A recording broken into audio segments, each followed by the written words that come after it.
Good evening. It's about 9:30 on day 10 of the 21-day challenge. Now the reason why I'm so close to the camera and I'm talking a bit quiet is because Jacob's gone to sleep, but his room's just over there and he's a light sleeper sometimes, so I'm going to be quite quiet and not as jumpy around as I normally am when I talk about today's topic. And today's topic is the 80-20 rule. Now, I asked you this morning, because obviously we're always a day behind with the videos, I asked you this morning to go on MyFitnessPal and to watch the videos that I prepared for MyFitnessPal to walk you through that. So hopefully today you will have gone through the videos from MyFitnessPal. You would have looked at the coaching, the tutorial. Maybe you haven't started it yet, but you've got an idea about what you want to do. Now it's really important that you do get an idea about how to use that properly, because a lot of people don't use it properly. And one of the things people get caught out in is, and it is on the video, so I won't go into it too much, but one thing you do get caught out in is that on MyFitnessPal, people put false entries in. So a prime example for this is like Nando's. If you put in a Nando's in MyFitnessPal, you get about 60 different options, all for the same thing. So you've got to really make sure you are picking the right thing and it does actually sound right. If you're not sure, you can obviously just tag me in a post in here, and I'll use my nutrition software, which is 100% more accurate to do that. And I've actually put things in like Nando's and stuff like that anyway. So it's really important that you get the calories right when you're tracking, but also it's important that you don't, in MyFitnessPal, add in your exercise, because what it gives you, it allows you to say, yeah, my calories are this, and put in your calories from the calculator, not what it calculates. Put the calories in and it'll say, oh yeah, take your exercise off and this is what food you've got. Don't ever do that, because you'll always mess it up, because you'll never ever hit those sort of calories on exercise. And even if you've got like a MyZone belt, I've got a MyZone belt which I use for my training, it's not 100% accurate. And if you start putting minuses into your calories, you're always going to end up not getting the results you want. So don't do that. All you do is just put in the calories, stick to the calories on MyFitnessPal. If you do more exercise, that's great. That means you've got more deficit. Don't think about, I'll minus off my exercise and then I'll add more food in for that, because that just won't work. You just not get the results you want. Okay, so the 80-20 rule, and what I'll do is I'll come back to the questions at the end, because I'm doing it later tonight. I appreciate there's more people going to ask questions, so that's fine. I'll answer those at the end. The 80-20 rule is about not trying to be perfect all the time. It's quite common when people go on diets to get this initial motivation, this sort of steamroller motivation. I'm going to smash this, no more cheat days, I'm going to eat clean, everything else. And because they're so adamant they want to get the results and they are so motivated, every time they encounter something which then sets them back, and I call this friction. In my book I talk about it as friction. It's the things that slow you down, and every time it slows you down, you get that little hit to your self-confidence that, why did I have that chocolate bar? I didn't want it. Why did I have that chocolate bar? Why is it that because my kids were late from school and I didn't have food ready and everything else, I'd ordered a takeaway. Why did I do that? And you beat yourself up because you've not been sort of adherent to the diet for that meal, but you forget all the 20 other meals you've had in the 3 or 4 days previously where you've stuck to your plan, you've done everything right. But because that thing's in the moment, you think, it's that thing, and you beat yourself up over it. There's no need to beat yourself up over it. Remember, I've talked about this averages. It's all about averages. It's not about the one meal you have a day or even the day. It's about the average over 1 week, 2 weeks, and now we're 10 days in. If you've been restricting yourself, the 3 items for those 10 days, potentially you've got, let's think, 300 calories per day, potentially 3,000-ish calories that you've depleted yourself on. That's a lot of calories. Even if you went out and had a pizza, you're probably only going to be offsetting 1,200 calories of that, depending on what pizza you have. So you could potentially, with all that food you've stored up from not having it in the last 10 days, you potentially could eat something else and it would offset that, and you'd still be making progress. You gain weight, sure, in the very short term, but actually it would drop off again in a few days' time. So it's important to remember that you're never going to be perfect. I did a lot of bodybuilding shows and I was not perfect for the whole of that time. I cheated a lot. I did more cardio to compensate for the cheating. I still won the shows. I still look great.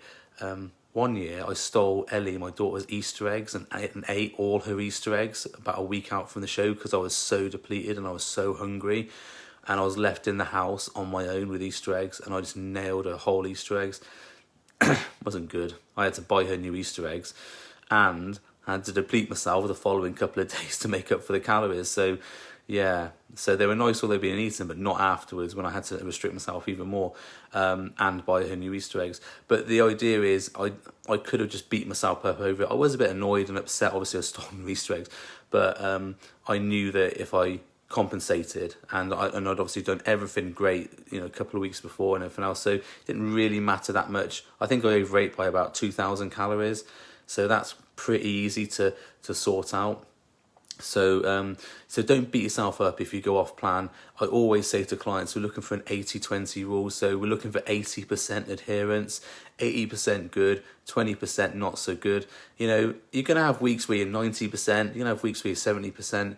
You've got to just make sure you keep the consistency, keep going over and over again. If you have wobbles, that happens. People have wobbles on a diet. I have clients phone me up going, oh, you wouldn't believe what happened. I'm like, I probably would because I've heard it before. And the way you deal with that is more important than actually what happened. Because a lot of the time people speak to me and go, oh, but this happened, blah, blah, blah. Okay, why did that happen? Learn from it. Put it in your vote sheet that it was a vote for your no. Put it in, learn why that's happened, trace it all the way back to the trigger point. And the trigger point's always going to be a stress point. It's always going to be, I was late picking my kids up from school, or I got home and there was no food in the fridge, or I had an argument with a guy at work, or I had an argument with my missus stroke boyfriend. There's all those things will be triggers, which then bring out what I call the muncher brain, which then says, oh, to make you feel happy, let's eat some food. And you go, oh yeah, okay, let's eat some food. And you smash it, muncher brain goes to sleep, and then your, what I call TVOR, the inner voice of reason, that brain comes out and he goes, you shouldn't have eaten that, should you? And you go, no, I shouldn't. And then you start feeling guilty. All this is in the book, my Target Lean book. If you read the book, it's all discussed in there. But it's about not beating yourself up over having those wobbles, because you're always going to have those wobbles. Whatever diet you do, I could write you the best diet you've ever had. There's going to be, you know, there's going to be some times where you go off plan, and that's normal. So just don't worry about that. Accept it. 10 days in, it's highly likely that you have had a wobble and you have gone off the plan a little bit, especially with the weekend. And I talked about overeating on the weekend, post. So don't worry if you have gone off. Get back on as soon as possible. Keep consistent, and you'll still get the results. Maybe a little bit slower, but you will get them. What you don't want to do is think, oh, that's happened, so now that's it, gone. And what you can analogize it to is if I drop my phone on the floor and it doesn't break, or there's a slight crack in it, you don't go, oh, it didn't break, and then pick it up again and smash it on the floor until it does break, do you? You don't do that. You think, oh, okay, that's lucky, it didn't break. But why'd you do that with your diet? If you only had a little wobble which hasn't affected you that much, why'd you then go all out to smash that diet so it doesn't work? But that's human mentality. That's what we're like. So don't be worried if you get a wobble. 80-20 rule. If you've hit it 80%, 20% not hit it, that's absolutely fine. Use your vote sheet to see why you went off the rails. And this is really important, why the vote sheet, it's such a basic thing. It's just 2 columns, yes, no columns. It's just so basic, but it works really well because it gets you looking at the things you've done well. So you think, well, look at all that stuff I've done well. That's brilliant, because you do forget that stuff. You only remember the negative. And then you look at the negative and go, oh, okay, so that thing, why did that happen? That thing, why did that happen? And if you know why it happened, you can plan for the future and then say, right, well, if this happens, then I'll do this instead, or I'll have a plan for this instead. Example. So I've got a client at the moment. We're not doing tracking. We're not doing anything like that. All we're doing is sensible eating, mindful eating, being aware of how she responds to foods and everything else. We're not doing any tracking at all, just a very basic meal plan. So she doesn't track her food, she just follows a meal plan. and she doesn't track her weight or calories or anything else. And she has wobbles a fair bit, so we determined that if she was going to have a wobble and she craves chocolate and stuff like that, we actually found out a low calorie treat that she could have, that she could keep in her bag at all times. And if she had a wobble where she thought she was going to have a binge, she just got this treat out and nailed it, and actually solved the problem. In most instances, about 99% of the time, it solves the problem. And that was a Rice Krispie treat. Now you might be thinking, Rice Krispie treat? That's like calories, major calories. Yeah, it is. It's about 110, 120 calories. I can't remember how much it is. But you weigh that up against the binge, which was 500-600 calories. What's the better option there? Is it better to have one small binge or one small snack, which then takes your mind off the fact that you really want to eat loads of food? Or do you go, no, I'm going to be really strong, and then 5 minutes later, you're head first in donuts? I'd much rather have the little snack than the donuts, although actually I do like donuts, so I might go for the donuts as well, but that's just me. What the point of it is that if you can think about a low-calorie snack that doesn't set you off on a binge, and for this lady, Rice Krispie Treats is something she can have, which is sweet that she likes, but it doesn't set her off on a binge, why not have that? If you're craving a sweet treat, why not have something like that? Example for me, hobnobs. I can nail a whole pack of hobnobs in under 2 minutes because I love hobnobs. If I get a biscuit craving, I have biscuits in my cupboard, which are the little coffee biscuits you get with coffees in Italian restaurants, really nice. But I can have one of those, and actually I don't want a biscuit after that. But it doesn't trigger a binge in me. So that's my coping mechanism. Pringles. I can nail a whole tub of Pringles, no problem. A tub like that, once you pop, I can't stop, absolutely. What I do now, instead of having a tub of Pringles, and there's other things I can use, like break cues and stuff like that, which, you can read about that on my website. Instead of having that, I've actually started having Doritos, chili flavoured Doritos, because I like them, they're crisps, but actually the calories are comparable, and I just put a few of them into a bowl, and I actually don't want anything else after that, any crisps or anything, because the chili sensation obviously gives me what I want, and the crisps gives me what I want. I don't crave Pringles at all after that. So I've developed my own coping mechanisms where I use alternate calorie snacks. Now I don't go for this low calorie bollocks, low calorie sweetener sauces or whatever. And, I still have my proper sweeteners. I have Pepsi Max and Coke Zero because I prefer the taste of that over the sugar ones. But what you don't want to make the mistake of doing is having something as a calorie swap that you don't like. So you see a lot of fit pros will put these things up. Oh, do you fancy a bar of chocolate? Why don't you have some melon instead? Well, yeah, because if I want to have some chocolate, the first thing I think about is melon as an alternative. That doesn't work because you're still going to eat the chocolate afterwards. If you fancy your favourite chocolate, then find a chocolate that's not going to set you off on a binge and eat that instead, because you can just nibble on it, get the chocolate sensation and think, okay, I've had my chocolate sensation, I don't need anything else. Your muncher brain will be satisfied because it's had the chocolate sensation it wanted. It'll go back to sleep and you can get on with your life.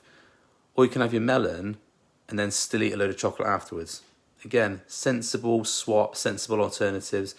There are a lot of fit pros like to do these infographics where they're going, oh, look how knowledgeable I am. And this thing is lower calorie than this thing. So why don't you eat that instead? And it's like, yeah, but you don't understand how the human brain works. The human brain works, I want chocolate. So if I don't get chocolate, I'm going to kill somebody. So you've got to eat something that relates to the chocolate.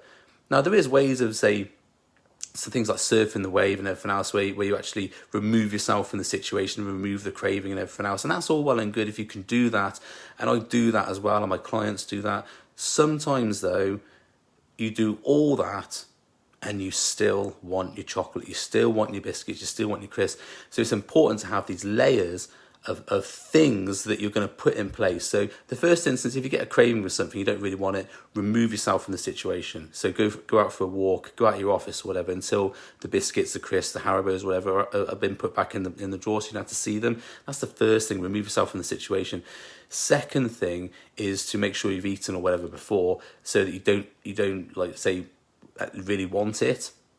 But you've still got to remove yourself from the situation because something called hedonic eating will say, well, actually, I do fancy that even though I'm not hungry. And then sort of the third level down is that if you're going to actually go and eat that thing, make sure you've got an alternative which is equal but not binge worthy, so you can actually enjoy the sensation without actually binging on it.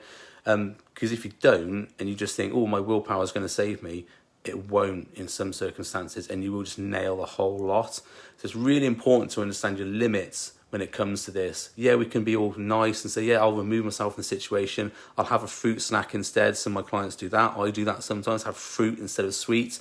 But sometimes you do all that and you still have the cravings. It's important to have that third fallback option, that plan C, where you go, right, well, if I've done all that and I've done all the good stuff and I've tried to be my best or whatever, I still want chocolate, right, here's my thing I can have, which is still going to give me the chocolate. Okay, I've overeaten a little bit, but I haven't nailed the whole pack of hobnobs, because that's what I do. So important to have these contingencies in place. 80-20 rule. Don't ever beat yourself up if you do have a binge, but learn from it. Why did it happen? What can you put in place? So I hope that was helpful for anybody watching. I'm just going to go back to the comments and see. Mark Lindley, I'm doing really well at the gym, burning calories, but really struggling with eating. Okay, Mark, I'll have to have some more detail from that. Can you comment after this, and I'll have a look at the details as to why that's happening, and potentially if you can outline the situation, I'll do another video on that, dealing with that, so it might help other people in the same situation. Okay, thanks for watching. I'm going to sign off now, because if I keep talking too loud, Jacob's going to wake up and then I'll never get to bed. But thanks for watching, and keep up the good work. This week is day 10. We're halfway through.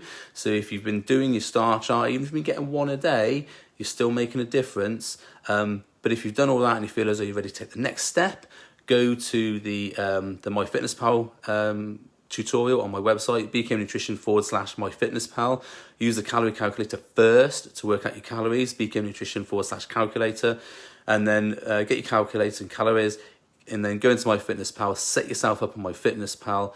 Don't buy the premium version, you don't need to, and then start putting in your meals, because what you can do is you can put in the normal meals that you have to see how much the calories are, and then you can start saying, right, well, if I have this meal regular, what have I got left over which fits into my calories? And then you can go for your ad hoc snacks.